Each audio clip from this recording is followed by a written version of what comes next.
Welcome to Real Estate Resource. Thanks for stopping by. Don't forget to like, subscribe, and hit that notification bell so you'll know when new videos are available. I really hope you enjoy this one. All right. So last week we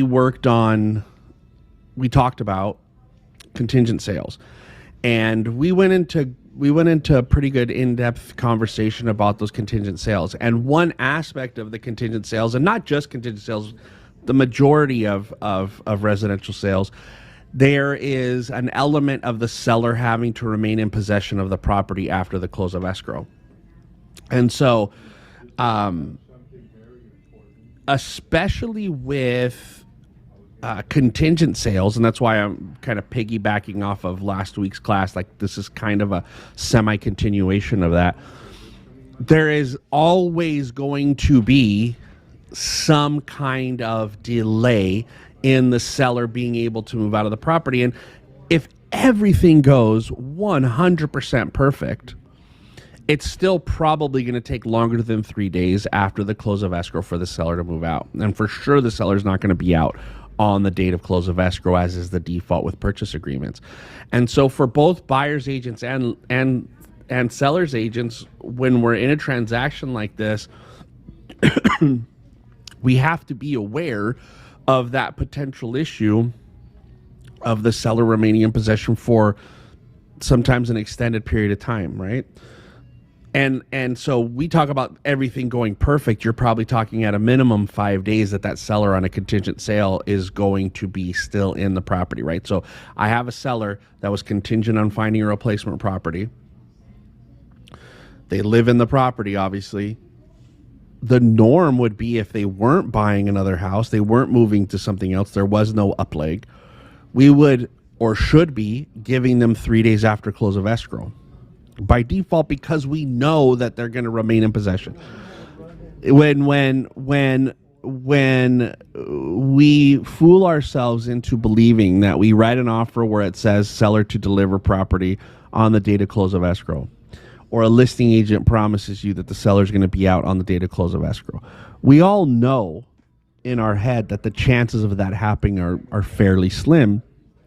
And instead of addressing it, we pretend like we become part of the delusion and believe that the seller is going to be out on that date of close of escrow. And then 25, 30, 35, 45 days later, we have a seller who's not moving out, and we have a buyer who's pissed off at us, and they're blaming us. And to be honest, even though it's the seller who didn't move out, it's your fault for not preparing your buyer for that eventuality that the seller is going to be there after the close. So if we're going to be professional agents and we're going to do things the right way, both the listing agent and the buyer's agent have to understand that if there is a seller in possession of that property, whether it's contingent or otherwise, that seller is going to be there for some period of time after the close of escrow. And so we need to address it from the beginning. And so today what we're going to do is we're going to look at the forms that are required for that seller to remain in possession, how we use them, when we use them, and the conversations that we need to have with both of our clients as listing agent or as buyer's agent. Okay, so just again, real quick, questions about this before I share my screen and we jump into it? Okay, let's get started then. All right, so first off, what we're going to do is I'm going to share. And we talked about it. The recordation is your time of possession, right? Ownership. So your occupancy, when you look at it, the default in the contract is close of escrow, which is this time, this date, whatever you put up here on M1, on 3M1. But for most, if not all, seller occupied sales, right? You should be giving them a minimum of that 3 days after close of escrow when you write your offer. Like, that shouldn't have to be a conversation with the listing agent. If you're writing an offer on a property that is seller occupied, you shouldn't have to pick up the phone and call the listing agent and say, hey, does your seller need some time after close of escrow? Now, if you want to know if they need extra time, that's different. But by automatically, when I write an offer on a seller occupied property, it should have that 3 days after close of escrow from the buyer's side. Now, if I'm a listing agent and I get the offers that have nothing or only 3 days and I need more time, then I'm going to counter and ask for more time. If I know down there again, now I'm having a bunch of technical issues today, aren't I? If I know, right, if I've been in communication, like Sarah mentioned earlier, if I've been in communication with the listing agent and I know that that seller is going to need additional time prior to getting a counteroffer, we talk about strength of offer with seller in possession. I'm going to ask them, hey, do you guys need some additional time? I was going to give you 3, but do you need 5, 6, 7, 10? What do you need? And if I'm writing an offer that I know is contingent, I know that the seller has to find a replacement property, then I am going to be proactive in the writing of my offer, and I'm going to put 7 to 10 days in there. So what happens is I'm having a conversation with my buyer prior to writing the offer so that I can prep them and prime them for the process of, hey, listen, you're going to close escrow and you're not moving in right away. And then when we do inspections and we start removing contingencies, I'm going to remind them, remember when we wrote the offer, they have 10 days after close of escrow or 7 days after close of escrow or 15 days after close of escrow. They have the right to be in there. So you have to remember that when we close, you're not moving in right away. So make sure that you've made arrangements for that. And just based on some of the conversations I've had with agents about sellers remaining in possession where maybe it wasn't done quite the right way, I have them, buyers agents say, well, my buyer already gave their notice at their apartment and they're moving out. They need to be out by the close of escrow. Well, they're not. And so I feel like that agents are not having this conversation with their buyers and preparing them for what it means the seller's going to be in possession. It's not an option. It's not like, oh, if we want to. No, they're going to be there. So make sure that you plan accordingly as buyer that you're not going to have the problem. Don't plan on moving stuff into the garage right away. Now, can you negotiate stuff like that? Sure. But don't count on it happening. If you need storage, go rent a storage space. If you have to move out of your apartment and you knew the seller wasn't going to move out, then go stay with relatives or rent a hotel. There's no way to get them out sooner than the time that they've agreed upon. Now, always the fear from buyer's agents is, well, what if the seller doesn't move out? Unfortunately, if the seller doesn't move out, you could threaten to evict them because they are now tenants, but that eviction process is probably going to take longer and cost you more than just waiting for them to move out. The one thing you can do is if they violate the agreement that we're making, we're going to look at those forms for that. You can track your actual monetary damages and go after them civilly for those monetary damages if they breach the contract, which they would if they don't move out as agreed upon. Okay. So for the majority of the deals that we do where a seller remains in possession, we're going to be working in this section right here, which is, 29 days or less or fewer, right? That's grammatically more correct than less. 29 days or fewer that they remain in possession after the close of escrow. We will be using the form SIP. So let's look at the SIP right now. This is the seller license to remain in possession. This is for 29 days or less. So as soon as you get to day 30, we've got to use a different form, and we'll go over that form next after we're done with this one. So if I'm including this with my offer, the default is that this is an addendum to the purchase agreement. Don't need to change anything. If, though, I am the listing agent and there was no seller to remain in possession with the offer that was delivered to me, then I am going to put it in my counteroffer. So this seller license to remain in possession would then be part of counteroffer number 1, whatever it is that we're negotiating. Okay. So what the date of that agreement is, the property address, the buyer's name, the seller's name. We're going to put it in there. Okay. This addendum is intended to grant seller a license to rent in possession of and use the property after close of escrow. It is intended for short-term occupancy.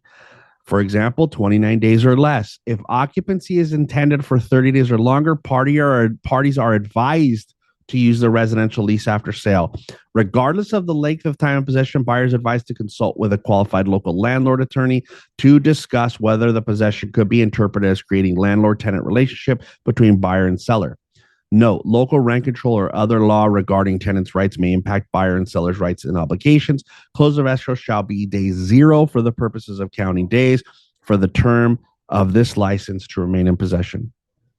So, yes, if you do a lease and they're there for, let's say, and no, unless you're a cash buyer, you can't do it legally.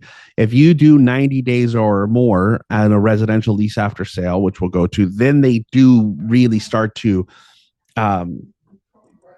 they become tenants and they get all of the rights that a tenant would have, like if you were just renting out an income unit that you have. In these cases, like 29 days or less, 60 days or less, 45 days or less, that kind of stuff, generally they don't inherit those rights where they're protected by relocation fees and things of that nature. Okay, so that's not something that you have to concern yourself with. So in this case, it says if you're doing 30 days or more, you should be using the residential lease after sale. It doesn't say that you cannot use this. It just says this is intended for the use of 29 days. So if for some reason we agree to 29 days from the beginning, we're going to put some verbiage in here. If they stay 35, this is still going to be a binding agreement, right? They still have to live up to it. It's not like, oh, we got past 29 days. Now we don't have to live by this agreement. That's not how it works, especially if we fill it out the way we're going to discuss right now. Okay. So, term. Seller is granted a license to remain in possession of property for blank calendar days, 29 or less, right? Whatever that's going to be after close of escrow. Or you could put a very specific date and say seller's going to be out by this date. You could put that in there as long as that date is 29 days or less. Let's start using, like, at least we're starting to use this with its intended purpose of a short-term occupancy, which is 29 days or less. Let's look at it that way. Could we expand it, or could we put some verbiage in there that can expand it to protect us past those 29 days? Yes, and we're going to do that in just a moment. So here's what happens. They get it for 29 days. They have to be out at 6 o'clock on that 29th day. So if close of escrow is today, we're 0. Tomorrow is day 1. That's where you start counting, and weekends count. Holidays count for these days. So we're looking at next week being Thanksgiving, and then 29 days from now is getting us through Christmas. Really, almost right before Christmas time. So you have to be clear that, hey, this includes all those holidays. I'm sorry, just the holidays don't give you more time. So if this is where you're closing and you're going to need occupancy, you're going to have to be working through these holidays to make sure that you're able to get yourself out of the property, because that's what we agreed to. Okay. The consideration here. Now, for the most part, when we're doing these offers, like 3 days after close of escrow, the 7 to 10 days after close of escrow, generally on the buyer side, I'm going to go ahead and volunteer those to be at no cost, right? I'm not going to charge the seller for those days, ultimately because of strength of offer, and just because we know that naturally what's going to happen is the seller's going to ask for that time for free. Right. That's just what's going to happen. So when you're talking about those, 10 days or less in possession, I'm probably going to volunteer it at 0. Okay. And that's what this number right here is for, this specific time. Okay. That's what this is in regard to. Now, on that amount, they'll let you type a 0 here. This next one is a late charge for the seller paying the rent. I don't necessarily think that this is ever going to be an issue because you're going to, if there is an amount here, I'm probably going to make sure that that amount gets paid through escrow, not outside of escrow, because I want it to come from the proceeds. I don't want to have to worry about them paying me late or anything like that. But on this case, it doesn't allow you to put the zero in. As you see, every time I click out, it doesn't do it. So I would just leave it blank, or if you feel better, you could handwrite a zero after you finish completing it. So here's the seller's obligations for the property. Seller shall make reasonable efforts to maintain the property, including pool, spa, landscaping, and grounds, and all personal property included in the sale in substantially the same condition as on the date of acceptance of the agreement or as modified by the agreement. However, seller shall not be responsible for any latent defects or any damage or destruction that is not caused by seller or that is out of control of the seller. Buyer is advised to obtain homeowners insurance to cover any damages that may occur after the close of escrow and consult with an insurance agent regarding coverage in light of this license for seller to remain in possession. Except as provided in this agreement, seller shall not make alterations to the property without buyer's consent. So, you, seller, have to make sure that the house stays in the exact same condition as it was when you closed escrow.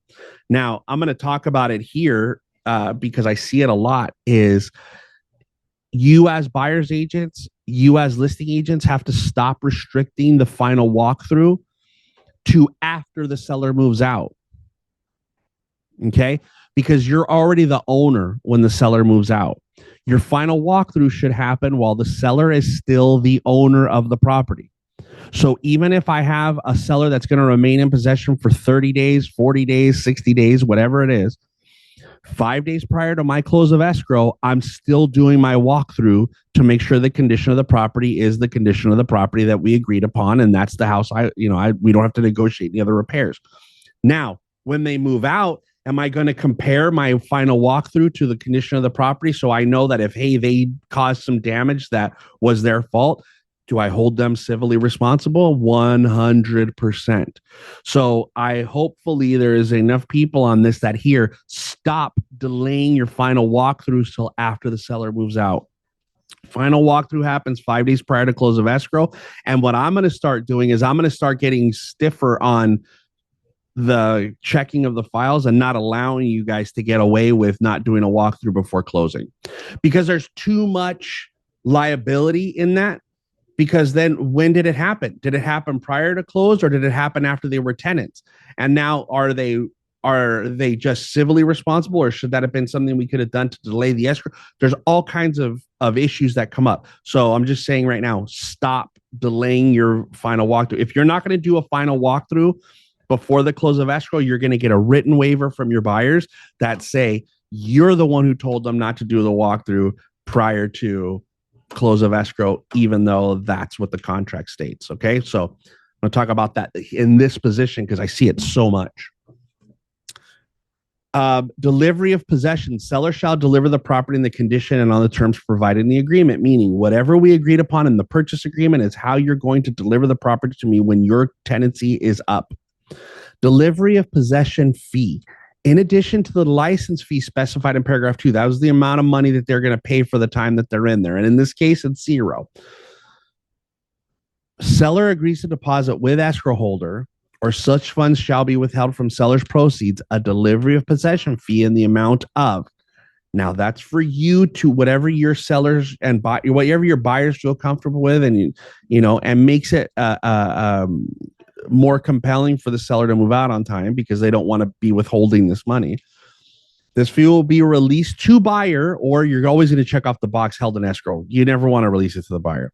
Within 5 days after delivery of the possession to buyer, buyer shall return the delivery of possession fee to seller if the property is delivered to buyer in the conditions specified in paragraphs 3A and 3B and on the date specified in paragraph 1. So that's it. Now, this delivery of possession fee is not a fee that the buyer gets to keep. If the seller doesn't move out, the buyer doesn't get to keep it. We just hold it until they move out or until they correct the condition of the property. Jesus, you have your hand up. Go ahead. Yes, even though we I mean, we give them 5 extra days when the sellers remain in the property. They're doing an applet. We got to be very careful with the walkthroughs because in reality, even though we do the final walkthrough, the house is still full of items, full of property, full of things, and we cannot really pinpoint if there's anything wrong.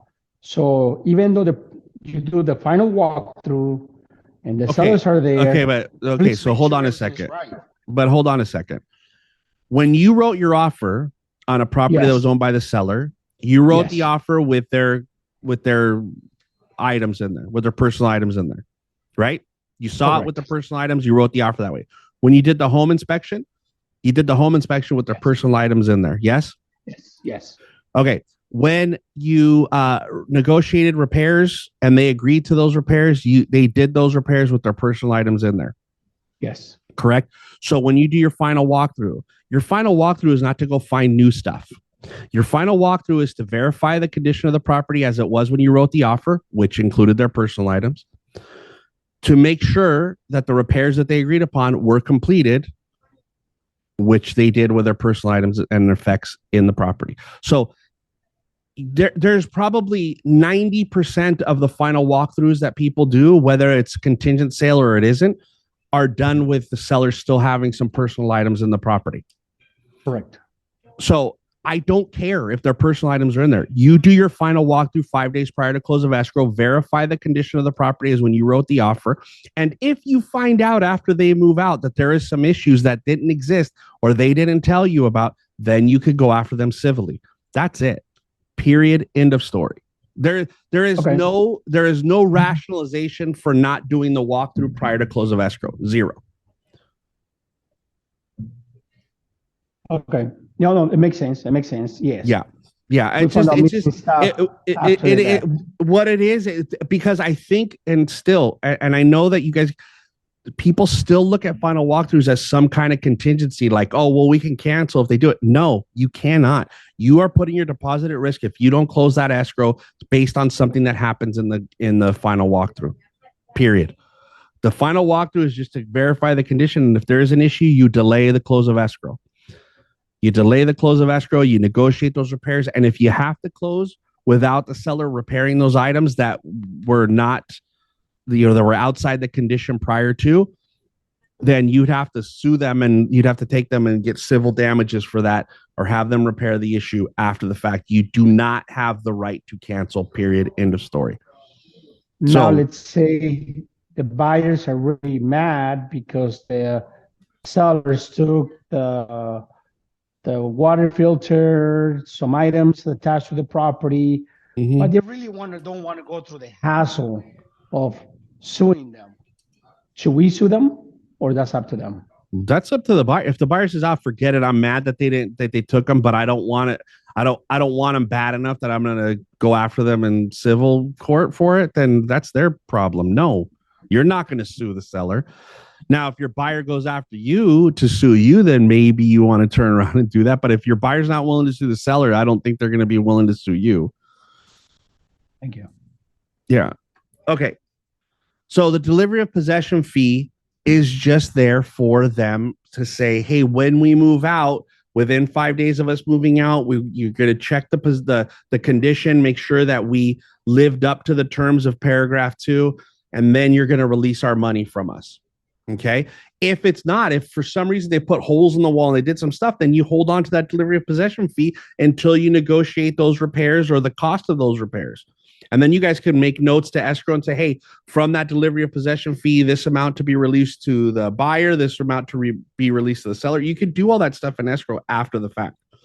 But you have to have something in there. And I notice a lot of SIPs don't have anything in that delivery of possession fee. So come up with something. Hey, the sales prices that we're dealing with, the majority of those people, like, I know that for someone who's contingent, they might need all their funds to buy something, but maybe that helps them to motivate them more. I don't think it should be less than $10,000 really. 5,000 maybe, but you can negotiate that different as a listing agent, right? If the buyer doesn't put this in and you're the one putting it in, you can now dictate what those terms are, but there should be something there. Okay. The utilities, the seller's going to pay for all the utilities and services unless there's something that there's some exception that it's not theirs to pay for, but for the majority, they're going to pay all those. Here is the part that most sellers have to understand is you are a tenant now.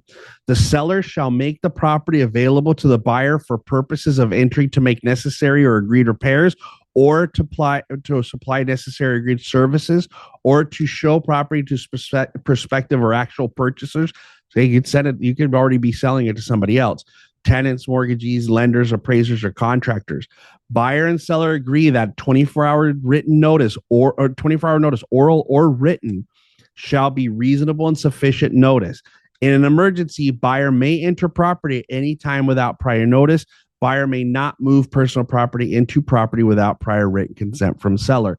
So your seller is now a tenant. With 24-hour notice, they have to give access to the buyer. Here's another section where people miss. Keys and other items included. Seller shall provide keys and other items necessary to access the property as required in the agreement at close of escrow. Or if this box is checked, at the end of the term of seller's license to remain in possession. So, not too long ago, we had a transaction where the buyer's agent knew what they were doing. And they called our listing agent and they said, we need our keys. And the listing agent said, no, my seller's got an SIP. We're not moving out until, for 30 days, for 29 days. So no, we'll give you the keys at the end. They didn't have that box checked. So they lost that argument. They had to give a copy of the keys to the buyer. Just like as if you were a tenant, right? For those of you guys that rent, your landlord has a copy of the keys to your house. That's how it works. They have to have access. So if you're going to check that box as a listing agent, you're going to want to check that box if you don't want to give up the keys yet. If you're a buyer's agent, you're going to leave it alone and say, hey, you're going to give me a copy of the keys when we close, right? So you're going to look at two different things as different agents, right? For the buyer, I want to make sure that my now owner has a copy of the keys to the property. And as a listing agent, I want to say, hey, listen, I don't want my sellers to feel uncomfortable, so I'm going to check this box and put it in. But you have to have at least some rhyme or reason behind it. If I'm the listing agent, I'm probably going to check it. But don't make the argument that you don't have to give them the keys if this box is unchecked. Okay. Questions so far? Okay. Assignment and subletting. Seller shall not assign or sublet all or any part of the property, or assign or transfer this license to remain in possession of the property. Any assignment, subletting, or transfer of this property by voluntary act of the seller, by operation of law or otherwise, without buyer's written consent, shall give buyer the right to terminate seller's license to remain in possession. Meaning, you can't say, oh, I'm going to move out, but you go ahead and move in because I still have 29 days left. No, can't do that. Seller's personal property, including vehicles, is not insured by the buyer, and if applicable, not by the owner's association against loss or damage due to fire, theft, vandalism, rain, water, criminal or negligent acts of others, or in any other cause. Seller is advised to carry seller's own insurance to protect seller from such loss, and to contact its own insurance carrier to discuss available options. Meaning, my homeowner's insurance that I have for you being a tenant does not protect your personal property. Okay. The waiver of any breach shall not be construed as a continuing waiver of the same or subsequent breach. Meaning, if you do something to breach this agreement and I, as seller or as buyer, allow you to get away with it, say, okay, no problem. You breached it. I'm okay with it. I'm not going to enforce my rights based on that breach. Doesn't mean you get to keep continuing to do the same thing over and over. And then now, because I waived it once, I waive it forever. Doesn't mean that. It means if you could, one time I let you off the hook, right? I give you a pass on something you did. And then you try to do it again, I don't have to give you the pass. Okay. Other terms, conditions, and supplements. Now, here's where I'm going to advise as listing agent, when you're filling this out, you are going to put in here, right? We did 10 days, right? This was our original 10 days. So in this, seller agrees to, not yo, to pay. I'm not a great typist, okay? To pay or agrees to, let's do this, a per diem of $100 if seller remains in possession beyond day 10 after COE. Okay. So seller agrees to a per diem of $100 if seller remains in possession beyond day 10 after close of escrow. What does that say? That means if I stay 12 days, I owe you $200. I'm agreeing to it. If I stay 15 days, I owe you $500. If I stay 20 days, I owe you $1,000.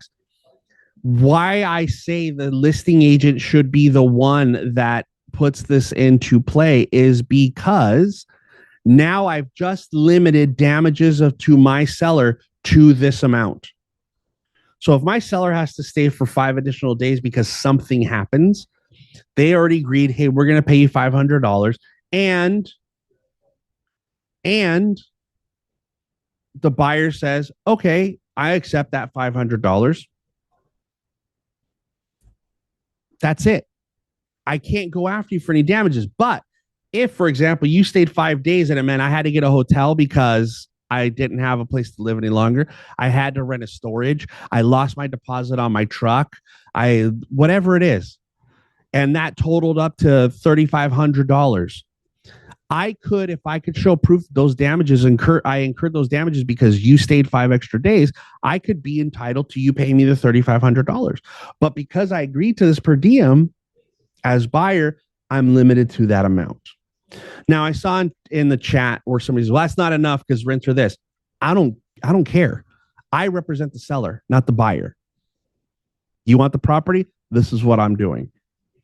Now, if I'm the buyer's agent and I write this in, I'm going to say, hey, you know what? I want $300 a day if you stay past day 10.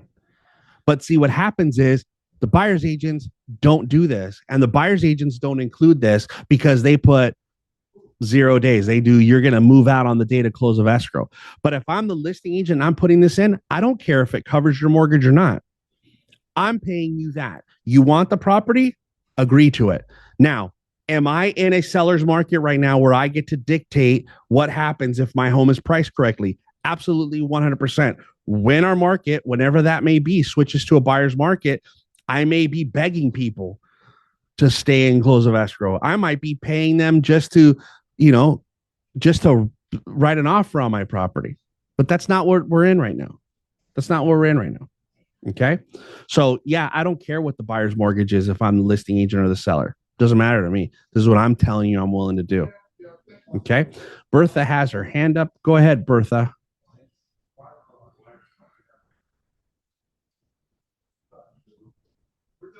Bertha? Yeah, there thank you you, go. Kyle. Yes. Uh-huh. I think it's missing per day, right? After the 300. No, per diem means per day. So when you write per diem of $300 per day, you're saying per day, 300 per day. Oh, okay. And also another thing that it would be good to do is already have the seller leave a deposit in escrow, like someone else mentioned. No. So that way. That's not how per diem works. How can I leave if I'm doing a per diem of, we already have a delivery of possession fee that they're not going to get back. Okay. Escrow can't take a amount of money. I mean, you could, if you wanted to say, hey, this per diem to come out of 5,000, if the per diem is not necessary, $5,000 to be released to the seller. I don't need to do that. I don't need to do that. And I don't put this money into escrow because I can't calculate for sure I'm going to stay. What if I move out on day 9 and I've already put money in escrow? Now I just have to get that money released by the buyer. I have to have the buyer sign it to release it. So no, as listing agent, I'm not doing that. But we can do like the escrow instruction, the escrow, we can stay like with no need from buyer's signature. No, you can't do that. Listing agent. No, you can't do that. No, you can't do that. Escrows won't do that. Escrows have their own instructions. They have all their own rules. They are governed by a completely different body than us. They are whatever we write in our. I would tell you, 99% of escrows are not going to accept without written instruction. They want their own thing because if they do that, and then there's a problem with it, right? The listing agent calls us, okay, release the money. It's okay, and they say, sure, go ahead. And there's nothing, and then the buyer comes back and says, wait a minute, why would you release that? Now the escrow's liable. So nope, that's not happening without escrow instructions being signed. Okay. So, but there's ways to do all this stuff the right way. You just got to address it from the beginning, and buyers agents avoid this stuff. I don't know if they don't want to have the conversation with their buyers because then they think their buyers are going to be like, well, I don't want to buy it if I have to give them this time and maybe they might stay longer and all that. It's better that we're honest with them instead of lying to them at the beginning or omitting things at the beginning and then having to deal with the headaches after the fact. Okay. All right. Any other questions about the SIP before we move on to the next form? Anybody? Okay.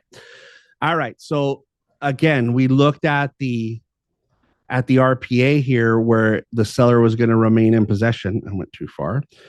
We did 10 on this one, right? Originally. But if it's now going to be, let's say it's going to be 45 days, then we're going to be looking at this residential lease after sale. Now, this is way more in depth. This is a lease agreement. This is what it is. This is now they're becoming a tenant. This is a lease agreement. Okay. So before we were talking about the SIP, that it's meant to be used for 29 days or less.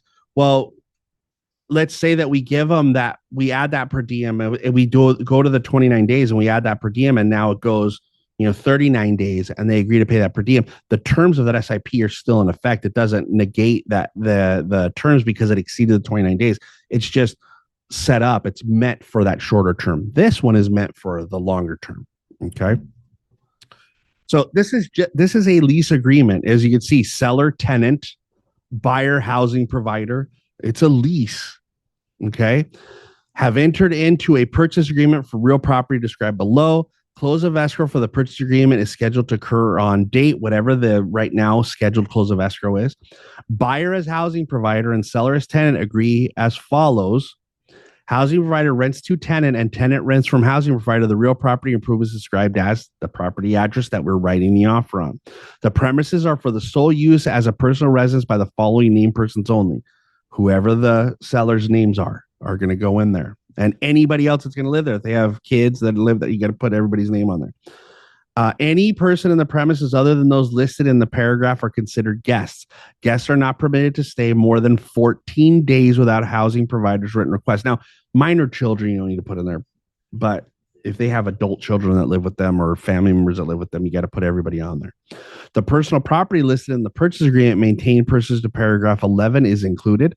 The premises may be subject to local rent control ordinance. The term begins the day after close of escrow on the purchase and sale agreement commencement date and shall terminate blank calendar days after close of escrow or on a specific date at 6 p.m. Tenant shall vacate the premises upon termination of this agreement unless housing provider and tenant have signed a new agreement mandated by any rent increase cap or just cause eviction control under the local or state law. Housing provider accepts rent from tenant, in which case a month-to-month tenancy shall be created with which either party may terminate pursuant to California Code 1946. Rent shall be at a rate agreed to by housing provider and tenant or as allowed by law. All of the terms and conditions of this agreement shall remain in full force and effect. Let's see who has to provide the RLAS. The buyer's agent provide the seller tenant offer. It could come from either one. It could come from either one. If I call Tina, the listing agent, and say, okay, so do your sellers need some time after? Yes, they need to rent back for 45 days. Okay, terrific. I'm gonna write up a rental agreement to attach to my purchase agreement that are terms that I prefer. If I don't do that as buyer's agent and I give the listing agent the opportunity to now counter me and say, hey, we're agreeing to 45 days after close of escrow and you're going to sign this RLAS, then now I've just made it, the listing agent's job to provide it. So it could be either. You shouldn't be writing just the terms. That's fine. You can reference the terms, and you should in your counteroffer. You put seller to remain in possession of property for 45 days after close of escrow at X amount per month or whatever the case is. You could put that in there, but you still have to include the RLAS, or you still have to include the SIP, even though you put those terms into your counteroffer. Okay. The term we already went through. The escrow payments, they could put the security deposit in the first month's rent, or rent for the entire lease term. If the lease term is at least 6 months, they could pay for it. They're not 6 months. It shouldn't be 6 months. So they're not.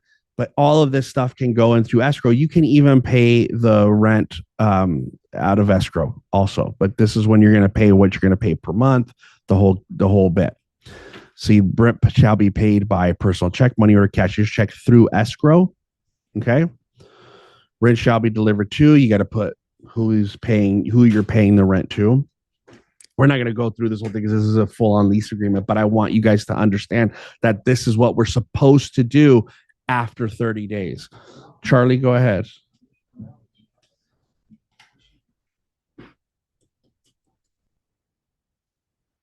Hello? We can't hear you, Charlie, if you're talking. All right, let's mute Charlie, and maybe he could type it in the chat. So there's a security deposit. The security deposit is not going to be used as payment. It's exactly like a rental agreement that I would be using, or you would be using with any other tenant. So everything is here: the storage, the utilities, what they're going to pay, the condition, the maintenance, who's paying for what, the neighborhood conditions, pets, smoking rules. So this is a full-on lease agreement. Okay. So think about how that works and what happened. That's why I always say, like, when they look at the rent control laws and all those things, you have to exceed pretty much, I think it's 3 months before you're subject to any of those things. And the majority of these sales after the close of escrow, you shouldn't be in possession that long. If you're going to be in possession that long, then now this has become an income property, and this is not your personal residence, and you would be doing a completely different agreement for that. It would just be a regular rental agreement, not a lease after sale stuff. They can't assign it, just like we talked about it. They have to take care of the property, all of that stuff. Now, once you get into those longer terms, then you're talking about really having to go through the eviction process to get these people out. So I would prefer that you guys keep those sellers in possession things to the SIP, where it's 29 days or fewer, because it's less issues. This one gets a little trickier because, again, if the buyer, if you have rents, right, because most lenders don't let you go past 60 days, right, to consider it still owner occupied. If you go past that time, you're now risking the position of your buyer to where a lender could possibly accelerate their loan, which means they could basically foreclose on them for not being owner occupied properties. Okay. So SIP is going to be your most commonly used form. This one, again, goes into those conditions where it goes past that 30-day mark. Charlie wrote in in what situation would we give sellers 10 days after close of escrow? Like we discussed, that's generally for a contingent sale. Okay. So this is stuff that we have to deal with just about every transaction. The majority of the transactions we're working with are, the properties are seller occupied. Obviously, there are times where it's vacant or you're buying income property, and that stuff doesn't apply where you have to worry about that. But the majority of our residential sales, where we're purchasing single family residence, we're dealing with a seller in possession. And sometimes we bury our head in our sand and we don't deal with the fact that they're going to be in possession for some period of time after close of escrow. And instead of addressing it from the beginning and making sure our buyer understands the processes and on board, we're giving ourselves we're putting ourselves in a position where we're going to have an angry buyer and have to deal with that at the close. Yes, Jesus, go ahead. Hi, Kyle. I have a situation where we submitted an offer in LA. It is RSO, okay, Mm-hmm. and my buyers wants to do owner occupied. So we're gonna give 2 months notice to the tenants. What happens if what happens if uh, the tenants don't leave? Well, you can't Are give they? them the notice until you're the actual owner. But the previous owners they can give to them, right? No, not in rent control. The only time that you can evict a tenant in LA for rent stabilization is if they violate their lease, right? They don't pay, they run a business, they have somebody living there that shouldn't live there. The owner is going to move in. Correct. Which is gonna happen. A direct family member, well, they're not the owner yet. They're the buyer, they're the purchaser at this point. The owner's going to move in. A family member, like close, like has to be son, daughter, mother, father stuff. They're going to move in, or you're going to move a manager in to the property. It's the only way you could legally evict them. And then you have to pay the relocation fees.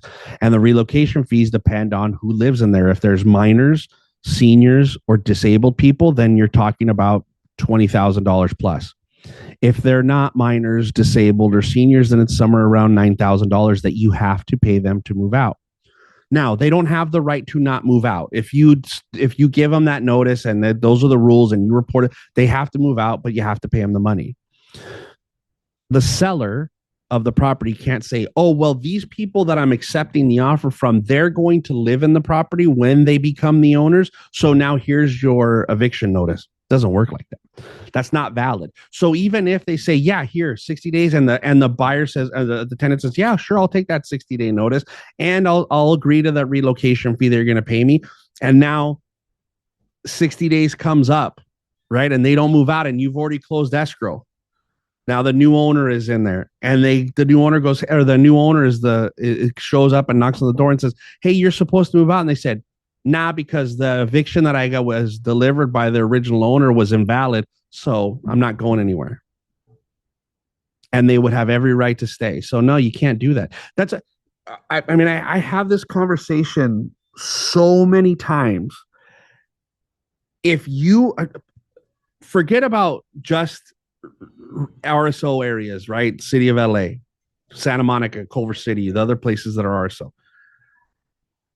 The whole state of California, if you are units and they're tenants, those rules of how to evict them violate the lease, rental agreement. You're going to move into it as owner. Your family member is going to move into it. A manager is going to move into it. You're going to remove it from the rental market altogether. You're going to do so much construction that somebody can't live there. Those are the only reasons in the whole state of California that you can evict somebody from units. And you still have to pay them in everywhere other than RSO. You got to pay them 1 month's rent to move out. When you're writing offers on tenant occupied properties that are units, not single family is fine, right? Condos, townhouses, detached homes. You can give all the notices you want and evict people. If I try to evict you because somebody's going to move in, I will lose that eviction process. So you guys that are writing offers on units that are going to be owner occupied or want to be owner occupied by your buyers, you need to understand that you are going to close escrow with those, the majority of the time. You're going to close escrow with those tenants in possession, and you're going to have to deal with that eviction for you to be able to move in. And that's the risk you're going to have to take. It drives me crazy. Hey, look, we had an agent here that I told when they wrote their offer, this is not going to work. You're writing a 60-day escrow offer right now to the sellers telling you and the listing agents telling you they're going to evict the tenants in order for you guys to have the property vacant when you move in. 6 months later, after I told them this is not going to work, 6 months later, They finally were able to get the tenants out by paying them a lot of money. So he was in escrow for 6 months trying to get units vacant. I'm telling you guys, you got to stay away. You got to be honest with your buyers and tell them, we can't write an offer. Even if the seller tells you, hey, we're going to deliver them vacant, you've got to stress to your buyer, you're going to close this escrow with those tenants in possession. Period. End of story. Or else you're going to lose your rate. You might not qualify anymore by the time these tenants get evicted. I'm just telling you, you guys have to start believing that tenants aren't going to be. You don't have any idea how many times we deal with these transactions where people believe that tenants are going to be evicted at close of escrow and they're not. And we have pissed off buyers and the agents don't know what to do. And we have to go fight with everybody. So please, just for your own mental health, stop writing these offers where it's going to be vacant when they're units in this entire state, and for sure in city of LA where it's RSO. All right. Any other questions before I let you guys go? We went a little over. Any other questions? All right. Thank you guys so much. I appreciate you being here. If you missed any part of this, it will be on YouTube a little bit later today. If you want to go back and review, please, if people missed it, share it with them, remind them that the YouTube channel exists, and let's get everybody to be as educated and great an agent as you are. So thanks again for being here. I appreciate it. Obviously no class next week because it's Thanksgiving, but 2 weeks from today, we will be going over the December new forms and revisions. So I expect to see everybody in 2 weeks. Talk to you later, guys.